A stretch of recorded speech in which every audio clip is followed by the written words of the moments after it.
So, good day everybody. Ngayon, samahan nyo kami dahil magpo-food trip kami going to Quiapo. So, first stop, Palabok de Tisoy. Since favorite namin to, ito yung binabalik-balikan namin dito sa Quiapo. Dahil sobrang creamy ng kanilang palabok and masarap yung kanilang lechong kawali. Kaya lagi namin to binabalikan tuwing pupunta kami dito sa Quiapo. As you can see, pang-apat na plato na po niya yan. So, ayan, natapon na. Sobrang sarap kasi ni Kuya. Pinakita pa abs niya. Next stop, sa tapat ng Palabok de Tisoy, may nakita kaming bilihan ng kape. Alam ko ito yung nagde-trending na bilihan ng kape dito sa Quiapo dahil sobrang mura dito at sobrang sarap ng kape nila. Wow! Hanap mo, baby? Hotdog. Hotdog? Asan ba yun? Hotdog na malasa. At since nandito na tayo sa Quiapo, syempre hindi natin matitikman ang hotdog ni Neneng P. At bago yan, may nakita kaming siopaw at tubo. Syempre, hindi natin papalagpasin yan. Tara, tikman natin.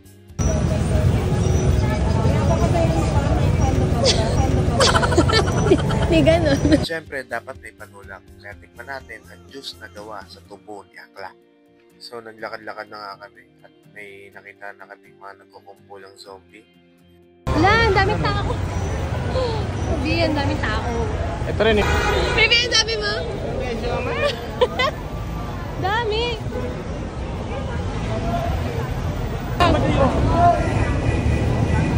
Where the pila? Wala to pila?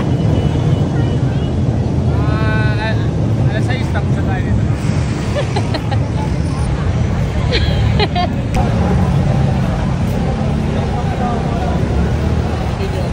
50 ata. At yun na nga, pang 346 kami sa pila at nakita na namin si Neneng P. So, ayan, malapit na. Kung nilang pumila, di sila makapila.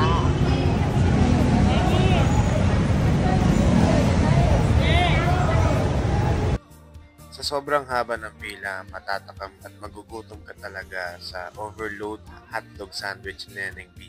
Ito din yung pila. Ang haba. Ata pwesto. At ayun, nandito na kami sa likod ni Neneng P. At napansin namin nakasama niya dito ang ate niya, nanay niya, at kapitbahay niya. O kaya sa mga kabataan dyan, mag-aaral kayo mabuti at tumulong kayo sa magulang nyo para makakain din na kayo. Para may pambili kayo ng hotdog. Char lang. So yun na nga, 50 pesos lang yan. Sa 50 pesos nyo, makakabili na kayo ng buy one take one na hotdog. At sa Hungarian, 65 pesos isa. Kung pupunta kayo sa Quiapo, magdala kayo ng camping chair, sama nyo, tropa nyo, pamilya nyo, at doon kayo mag-overnight. At habang nakapila kami, meron ako napansin na nakatingin sa akin. Shoutout sa'yo, Aura Pamor. Hard to make it O diba, feeling ko naglalaway na siya. Hindi ko alam kung sa akin o sa hotdog. At mabalik kami. Umorder kami ng isang buy one take one at dalawang Hungarian sausage. Siyempre, pinalagyan ko na yun ng hot sauce kasi mahilig kami sa manghang. Mag-apply daw siya sa inyo. Ay, mag-apply. Ay, pa-picture namin. Picture namin.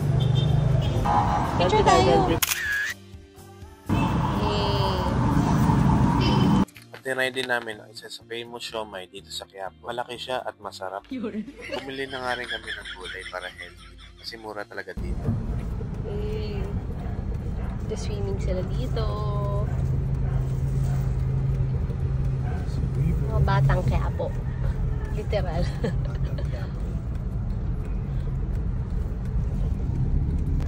Ang Quiapo naman kayo. Tikman na namin yung burger ni... Ay, burger. Ano to? Hotdog sandwich ni Neneng B. Tikman na natin. Ito yung Hungarian. Uy! Hindi makakainin yung karton. Arte.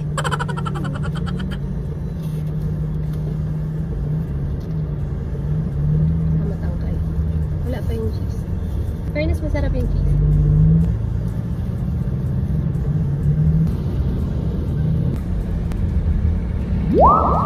Wow!